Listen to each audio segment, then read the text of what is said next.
ভাবুন তো, একটি ১৪ বছরের কিশোরী নিজের ঘরের ভেতরে মৃত অবস্থায় পাওয়া যায়। ঘরের দরজা ভেতর থেকে বন্ধ ছিল। পরদিন একই বাড়ির ছাদে আরেকজনের দেহ পাওয়া যায়। এই ঘটনার আজও কোনো পরিষ্কার উত্তর নেই।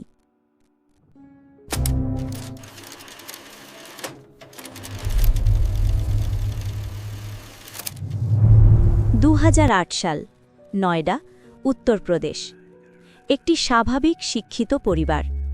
বাবা রাজেশ তালওয়ার, মা নূপুর তালওয়ার এবং তাদের কন্যা আরুষি তালওয়ার। সবকিছুই স্বাভাবিক মনে হচ্ছিল। কেউ ভাবেনি এই বাড়ি আলোচনার কেন্দ্র হয়ে উঠবে। ১৫ই মে ২০০৮-এর পরের সকাল।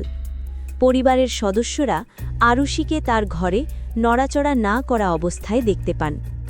তদন্তে জানা যায়, ঘরের দরজা ভেতর থেকে বন্ধ ছিল। বাড়ির বাইরে কোনো জোর করে ঢোকার চিহ্ন পাওয়া যায়নি। তদন্ত চলাকালীন বাড়ির ছাদে পাওয়া যায় গৃহকর্মী হেমরাজের দেহ। এতে ঘটনার জটিলতা আরও বেড়ে যায়। এখন প্রশ্ন দাঁড়ায়, এই দুটি ঘটনার যোগসূত্র কী? তদন্ত বিভিন্ন পর্যায়ে বিভিন্ন দিক নির্দেশ করে। কিছু সিদ্ধান্ত নিয়ে বহু বিতর্ক তৈরি হয়। মিডিয়া কাভারেজ এই ঘটনাকে আরও জটিল করে তোলে। তবে এই ভিডিও কোনো অভিযোগ বা সিদ্ধান্ত দেয় না। ২০১৩ সালে নিম্ন আদালতের রায় আসে।